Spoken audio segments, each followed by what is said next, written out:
Certains optent pendant ces vacances pour des vacances plutôt sportives, voire très sportives. Vous allez le voir, le trail attire de nombreux adeptes. Alors il s'agit de courir dans la nature sur une très longue distance, mais certains en profitent également pour faire du tourisme. Exemple en Ariège avec Agnès Monteux, François Desraux et Anne Dabrigeon.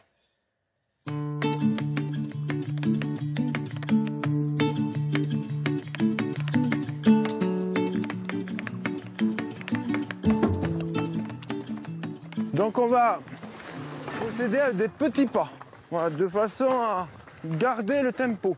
Pam, pam, pam. C'est en courant que ces touristes visitent le pays cathare. Ces forêts, ces villages.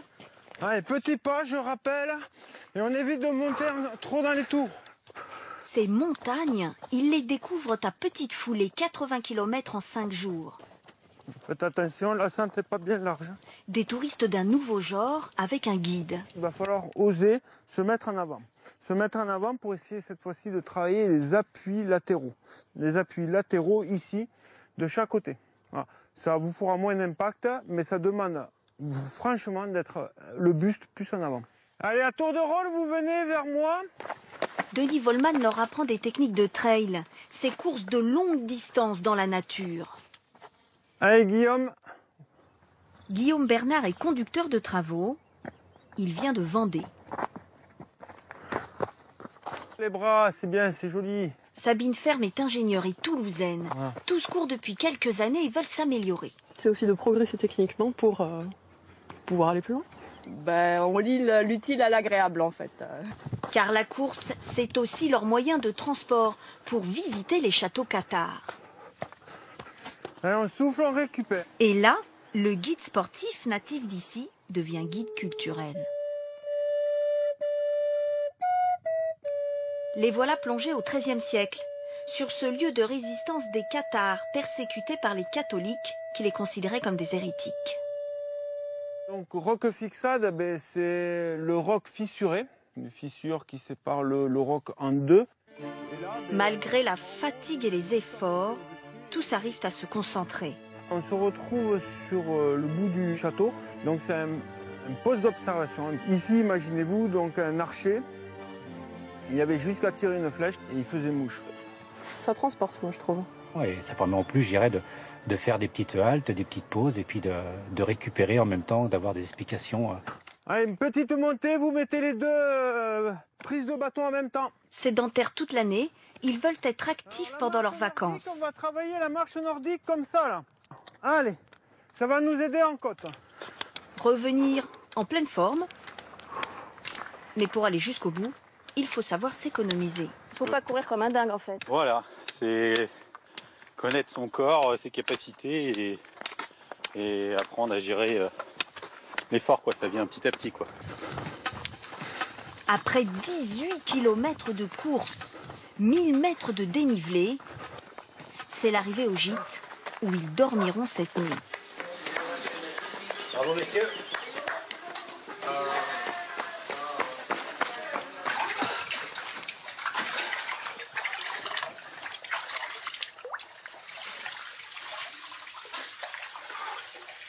C'est pas mal, ouais. Ouais, c'est pas mal.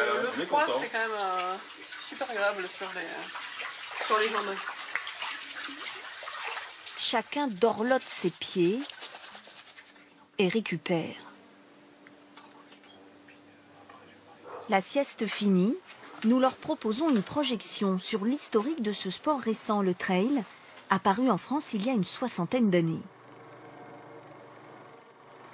Vêtements, chaussures, pour ces pionniers, aucun équipement adapté. Le long chapelet des rescapés, fourbu mais souriant. Puis les courses se sont multipliées, partout. L'équivalent de 5 marathons et demi dans l'enfer de la vallée de la mort.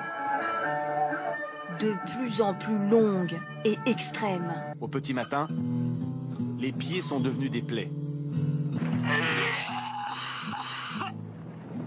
Avec l'émergence de nouveaux champions aux records exceptionnels. Vêtu d'un simple short et de basket, Kilian Jornet gravit les plus hauts sommets du monde. Vous aimeriez être comme lui, finalement? Pourquoi pas? Parce qu'il y a quand même, il peut explorer quand même des territoires que je ne serais pas capable d'explorer. Toujours plus loin, toujours plus haut, je sais pas. Il y a des risques aussi à ça. Loin de ses exploits, ce séjour, c'est surtout un moment de convivialité. Bon, c'est très bon en tout cas. Avec de nouvelles rencontres tous les soirs chez des hôtes différents. Allez, c'est parti. Une nuit de sommeil plus tard. C'est dur dès le matin, non? Ouais, c'est dur. Surtout avec la journée de la veille dans les jambes. La forêt est raide. Est-ce qu'il y a un problème? Et ce n'est pas tout. Qu'est-ce qui se passe? On s'est fait piquer par les orties en sortant du chemin, là. Donc ça pique un peu. Mais la récompense est là. Les voilà au cœur des montagnes ariégeoises. Bon, profitez de regarder le Soularac, là. Demain, c'est là où on va. Hein. Revigorés pour découvrir de nouveaux paysages et de nouveaux châteaux.